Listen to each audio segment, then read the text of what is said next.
Bonjour et bienvenue à Près de chez soi. Aujourd'hui, on se retrouve chez Formation PLG pour en apprendre davantage sur la santé et sécurité au travail avec Pierre-Luc Gauthier.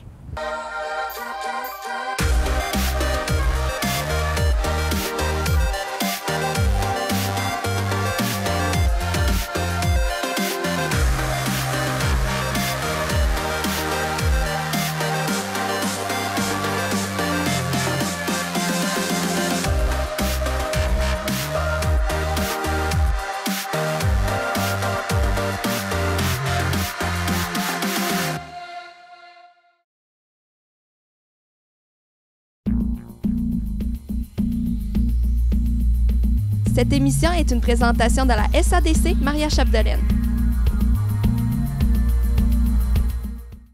Bonjour Pierre-Luc Gauthier. Allô? Merci de nous accueillir chez Formation PLG. Bienvenue. Qu'est-ce que c'est Formation PLG? Formation PLG, c'est une entreprise que j'ai mise sur pied à milieu 2016, voyant que justement il y avait un manque il y avait un besoin en santé et sécurité dans les entreprises. Un petit peu comme Vital avait discuté tantôt. J'ai travaillé dans un CFP avec lui aussi, puis on donnait déjà des formations en entreprise. Donc, à partir de là, j'ai vu qu'il y avait un besoin, puis c'est une obligation que le monde se fasse former sur les appareils de lavage. Comme vous avez vu, travaux moteurs, appareils de lavage. Donc, voyant qu'il y avait un manque ici, justement à Dolbeau-Mistassini, il n'y avait pas d'entreprise de même.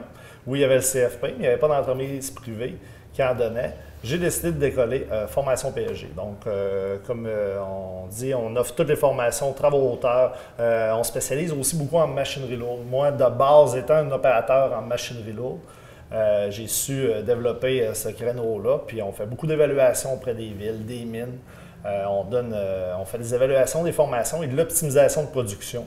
Quand on parle d'optimisation de production, on parle de tout analyser les dépenses de carburant, les côtés conduite, la production, et on est capable d'amener l'entreprise à réduire les coûts et à augmenter la production. Donc, plus d'argent dans leur poche, donc un sourire dans la face du patron.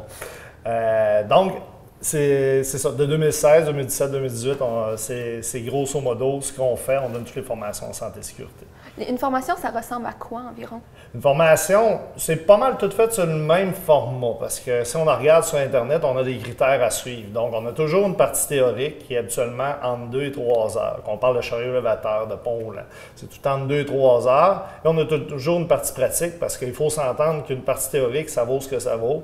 Quand tu n'as pas touché à un élingue, quand tu n'as pas touché à un pont roulant, un chariot élévateur, on ne peut pas considérer que tu es apte à le conduire. Donc, on va toujours donner une partie pratique avec un coaching, avec le formateur, qu'on va évaluer ses performances. Et au mythe qu'on peut avoir, c'est pas tout le monde qui passe non plus à la formation. Il y en a qui n'ont pas les capacités de le faire. Donc, à partir de là, on peut suggérer une formation plus longue ou une autre formation un autre jour pour essayer de le mettre à l'aise, de lui expliquer un petit peu plus pour vraiment s'assurer que la personne est sécuritaire. C'est ça le but en tant que tel, c'est... J'ai beaucoup donné de formation, ça va faire près de 10 ans qu'on donne la formation en santé et sécurité. J'ai vu des fois des formations un petit peu trop lancées comme ça. Nous autres, le but de Formation PLG, c'est qu'on veut s'assurer que tout le monde soit sécuritaire en entreprise, que tout le monde puisse rentrer chez eux, voir leur famille à la fin de la journée.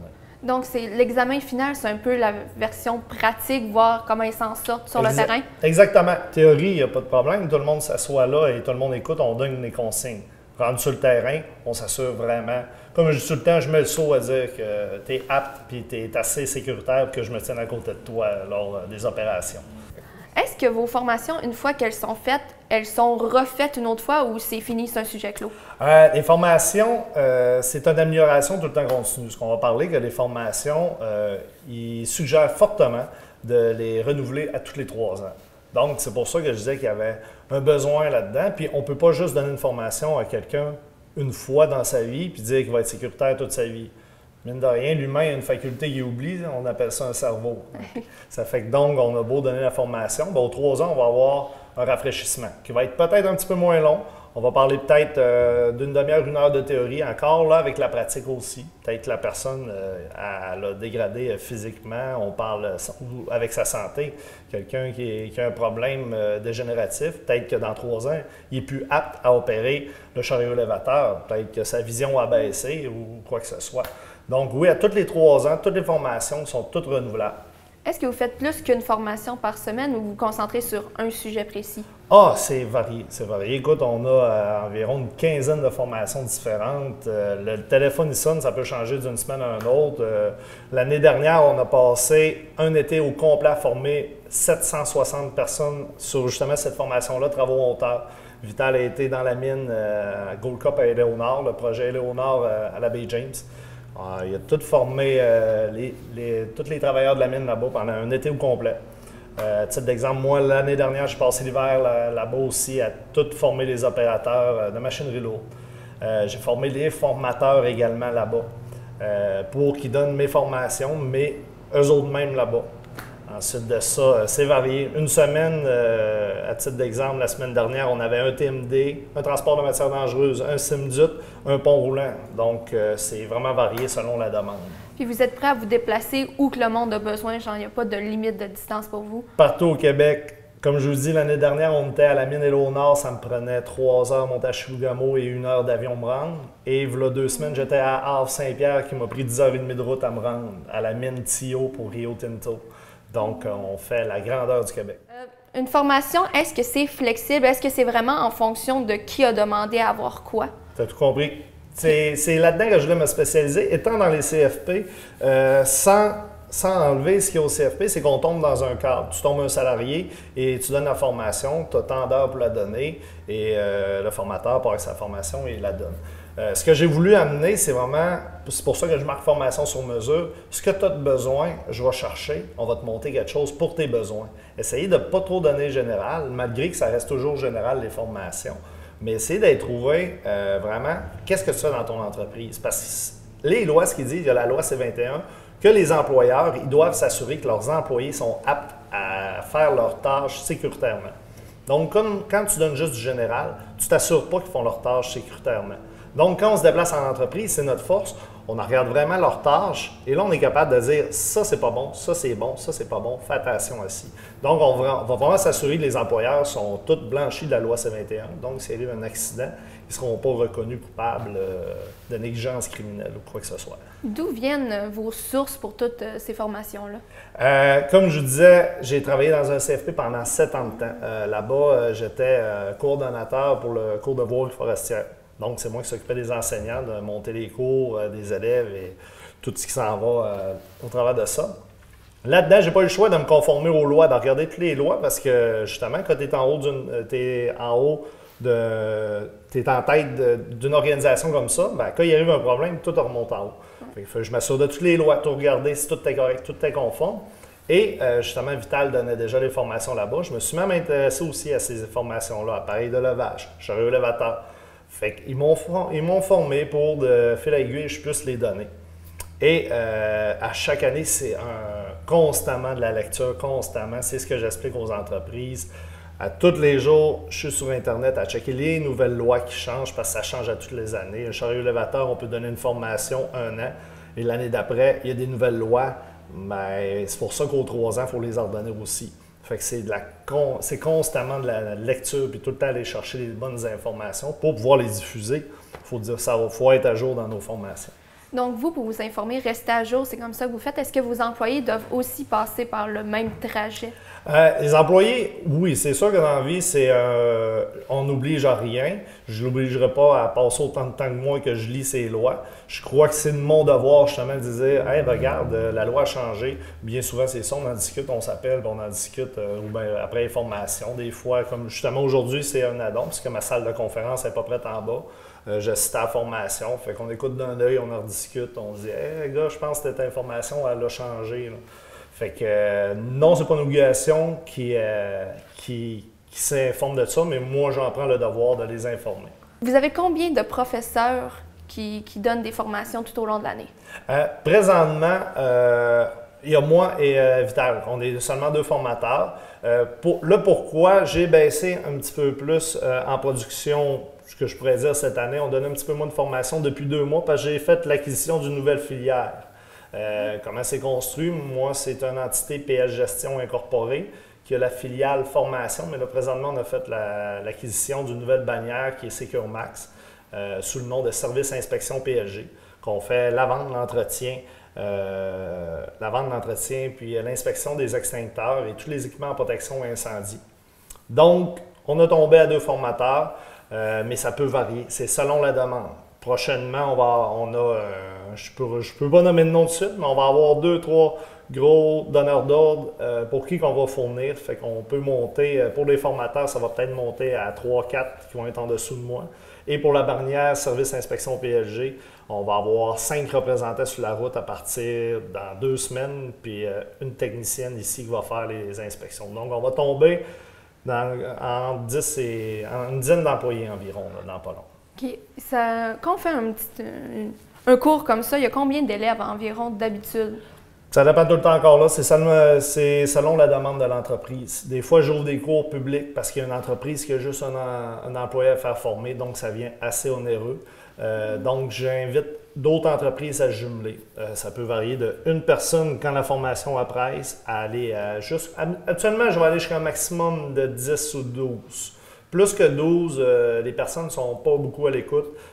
C'est plus de charge pour le formateur pour essayer de détonner. Puis pédagogiquement, c'est pas la meilleure chose. Donc, pas plus que 12 habituellement. Il faut réserver pour faire partie de ces cours-là? Oui, exactement. Moi, l'entreprise, à titre d'exemple, la formation qu'il y avait ce matin, l'entreprise m'a appelé jeudi. Elle disait: Pierre-Luc, ça nous prend une formation de travaux monteurs pour monter sur tel contrat. Notre force est aussi là-dedans. On est beaucoup, beaucoup flexible. Donc, les formations ne sont pas seulement de 8 à 4. On est jour, soir, nuit, fin de semaine. C'est n'importe quand, je veux desservir le client. Donc, ils m'ont appelé jeudi passé. J'ai dit: écoute, mon formateur n'est pas disponible, fin de semaine de Saint-Jean-Baptiste, on a des congés. J'ai dit mardi matin, 7 h, rends-toi à nos bureaux. Donc, c'est ça. Il faut réserver combien de temps d'avance pour avoir une place? Encore là, c'est aléatoire. Au public, j'ouvre les cours un petit peu plus longs parce que c'est long à remplir. Fait qu'habituellement, c'est 1 mois à l'avance. C'est le temps que je remplis la banque de noms. Je les fais payer à l'avance parce que c'est pas long que le monde se désiste. Et on se ramasse qu'il faut que je paye un formateur, puis je rentre plus dans mes prix si j'ai pas assez de monde. Par contre, comme je te dis, entreprise, ça peut se décider en une journée. Si quelqu'un m'appelle cet après-midi, ça se peut que demain, je donne chariot élévateur. Puis quand même que ça va être à Alma ou Girardville, on va se déplacer le même matin, puis on est prêt. C'est la force que j'ai Vital justement, qui est semi-retraité, qu'il est toujours disponible pour aller donner des formations. Donc, s'il ne travaille pas, je l'envoie.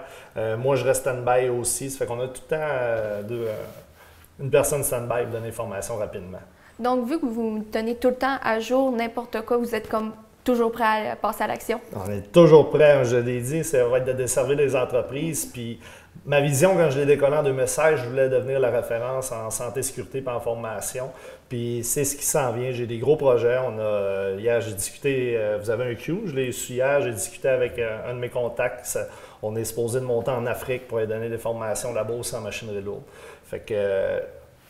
Puis tout ce qu'il y a là pour santé et sécurité, c'est comme je vous ai dit, j'ai la bannière Service Inspection PLG qui va faire les instincteurs, que d'ici la fin de l'été, il va faire les inspections des harnais et l'inspection des harnais. Donc, tout ce qui va englober santé et sécurité, on veut devenir la référence. Je veux que quand on pense formation PLG. Fait que je veux que ça devienne un automatisme au Saguenay-Lac-Saint-Jean. Et côté machinerie lourde, comme j'ai dit, on a une bonne expérience, fait que je veux aussi que ça devienne un automatisme. Ça fait 2-3 mines qu'on fait, puis je pense que notre nom il commence à circuler là-dedans et on devient une référence aussi en machinerie lourde. Quand vous avez débuté, est-ce que c'était déjà votre objectif ou c'est à force de grosser que vous avez réalisé que c'était possible? C'était mon objectif. C'était ouais, tu sais, je te dirais que j'ai démarré ça en 2016 pendant que je travaillais encore au centre de formation. J'avais une petite baisse de travail là-bas. J'ai dit, gars, je vais essayer de me démarrer, tout ça, tranquillement, pas vite.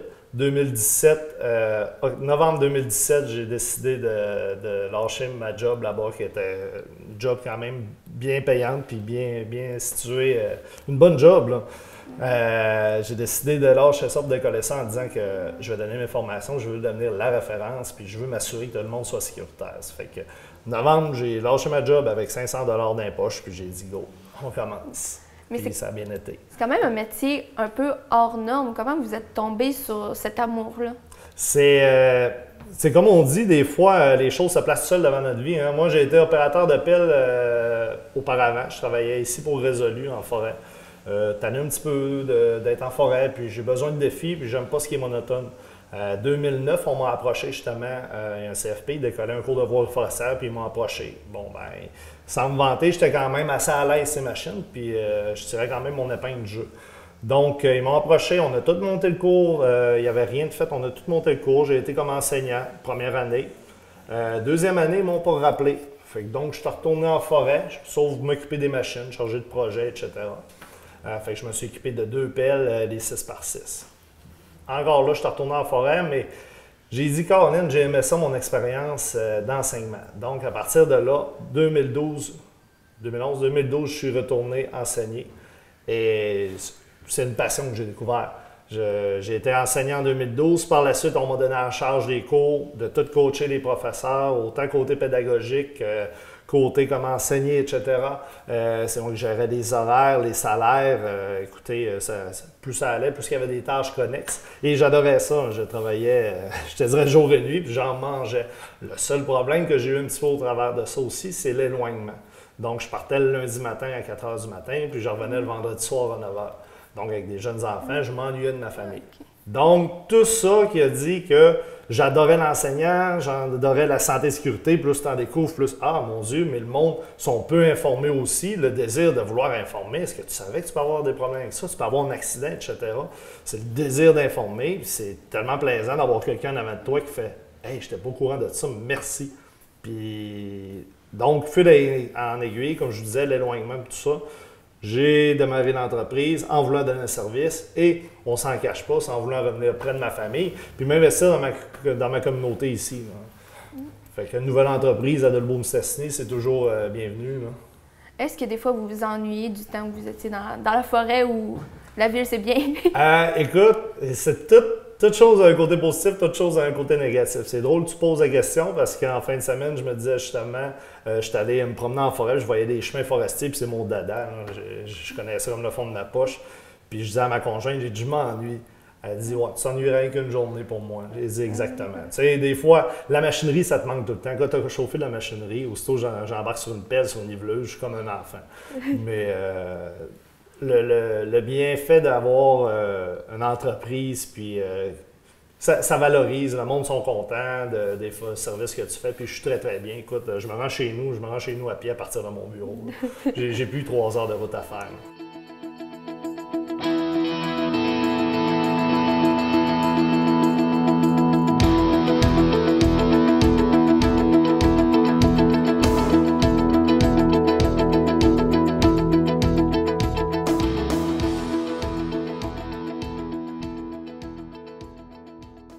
Quelle a été votre formation pour arriver ici? Ma formation de base, ben, c'est vous voyez mes cheveux blancs? Donc, c'est une expérience de vie, quelque part. Donc, j'ai eu l'occasion dans ma vie, moi, depuis plusieurs années, à travailler dans toutes sortes de domaines différents. Soit sur la route, soit dans les usines, les pâtes à papier. J'ai travaillé ici aux usines de pâtes à papier ici aussi. J'ai travaillé en camionnage sur des camions. J'ai travaillé aussi comme soudeur. J'ai travaillé dans des grosses industries de fabrication. Ensuite, tout ça m'a mené un jour, dans les années 2000, là, que je voyais que dans les établissements manquait beaucoup de formation auprès des jeunes travailleurs ou des gens qui voulaient changer de métier. Donc, ça m'a porté à m'investir un peu là-dedans, puis aller rencontrer des gens dans les centres de formation pour offrir des services spécialisés pour donner ces formations-là, vu que j'avais une certaine expérience. J'étais rendu là dans ma vie, finalement. Puis, à partir de ces années-là, ben, j'ai été effectivement approché par les centres de formation professionnelle pour pouvoir donner comme un départ des formations en soudage-montage dans un centre de formation dans le nord du Québec. Et voilà, à partir de ces années-là, ben, j'ai peaufiné on a peaufiné d'autres formations pendant plusieurs années pour élargir les formations là, pour donner aux entreprises et aux individus. Comment vous êtes arrivé à PLG après? Ça fait juste 1 an environ? Oui, ça fait 1 an avec PLG. J'ai été dans les centres de formation pendant 14 ans dans le Nord. Ensuite, on a travaillé un peu ensemble avant la formation de cette compagnie. Et on a développé une certaine expertise là-dedans, dans ce qui est toutes les formations et manipulation de pièces pour soulever du matériel, pour opérer les appareils de levage, que ce soit le personnel, les chariots élévateurs, les mini-chargeuses, le travail en espace clos, toutes ces choses-là qu'on avait déjà en expertise. Vu que je donnais aussi, pour les chantiers de construction, je donnais l'ASP Construction auprès des gens de l'industrie de la construction. Donc, j'avais aussi à enseigner tout ce qui est de santé-sécurité sur plusieurs métiers différents sur les chantiers de construction. Donc, à partir de ça, depuis, disons, 10-12 ans, j'étais bien prêt là, à embarquer là, dans la formation PLG pour aider cette entreprise-là, cette nouvelle entreprise qui est très bonne et qui va sûrement bien faire les choses, là. Donc, on m'a approché, vu qu'aussi que j'étais quand même assez relax dans les heures de travail, que je ne suis pas retraité complètement, mais j'aide là, à partir de cette compagnie-là pour fin de fierté aussi, okay, pour la région. On vient d'assister à un de vos cours, en fait, une de vos formations. C'était vraiment dynamique, soit dit en passant. Ah, merci beaucoup. Est-ce que vous pourriez nous en glisser quelques mots sur c'était quoi le sujet? Le sujet, c'était sur les travaux en hauteur. Donc, on sait là, qu'avec toutes les statistiques de la CNESST depuis plusieurs années, qu'il y a beaucoup d'accidents de travaux en hauteur sur les chantiers de construction ou en général, même dans le domiciliaire. Les gens ne prennent pas la peine de prendre le temps de bien choisir ou de bien se protéger contre les chutes. Donc, une chute de hauteur, c'est pas nécessairement être à 100 pieds dans les airs, là. Ça peut être juste monter sur un petit escabeau, ça peut être monter juste sur une échelle. C'est de la manière de la positionner, la manière de l'utiliser, le bon choix aussi de l'équipement qui fait qu'on peut travailler sécuritairement l'endroit au départ. Et ensuite, tous les gens là, qui ont aussi à travailler dans des grosses industries telles la Résolu ici dans nos régions, les mines, exigent des formations de travaux en hauteur pour qu'eux soient en mesure d'informer, de bien former les employés aussi au départ, avant d'entrer dans ces usines-là. Donc, c'est comment s'attacher, comment monter en hauteur sécuritairement, le choix, les inspections, tout ce qui est obligatoire selon la loi nous demande. De toute façon, nous, on enseigne selon ce que la loi nous demande. La loi, c'est une obligation pour tous les travailleurs au Québec, que ce soit dans les industries de construction, que ce soit les mines, que ce soit les petites et moyennes entreprises. La loi est là pour tout le monde. Puis essayer de rendre connaissance aussi de ces lois-là, que bien souvent, il y a des gens qui n'ont pas connaissance de « Oh, j'aurais pas le droit de faire ça ». Donc, on les informe à travers nos formations, là, des dangers, des obligations qu'ils ont à faire. Les entrepreneurs eux-mêmes, les propriétaires, et les obligations aussi pour les employés aussi, qui ont le droit, le devoir de faire des choses là, pour être en loi, finalement.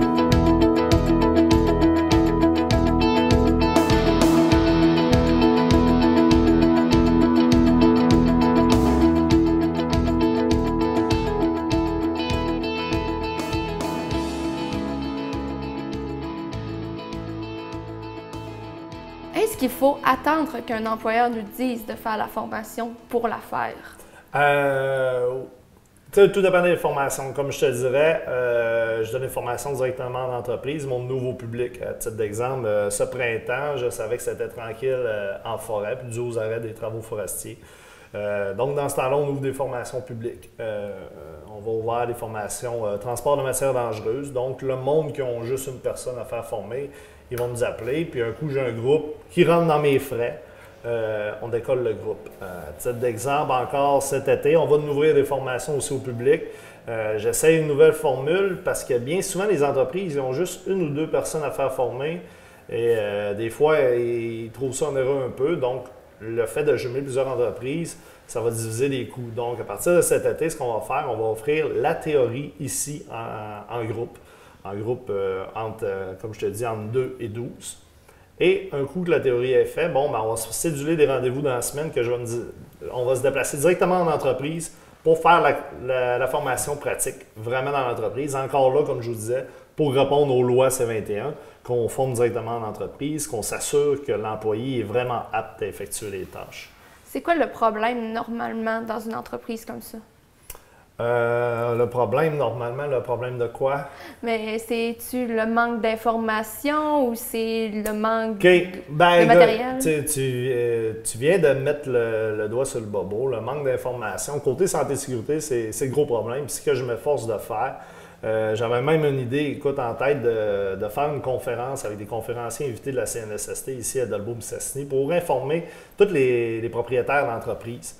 Parce que souvent, je me promène, puis ils ne sont pas au courant des lois. Donc, ils ne s'assurent pas de former les employés. Est-ce que vous allez bientôt vendre également des produits pour justement permettre la sécurité?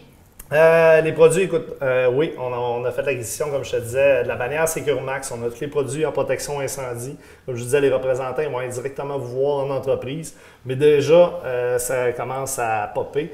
J'ai juste fait l'annonce du Renault Max qui est ici. Que ça, c'est un nouveau produit sur le marché, qu'il est classe K aussi. Classe K, ce qui veut dire, c'est que ça peut éteindre les feux de cuisine.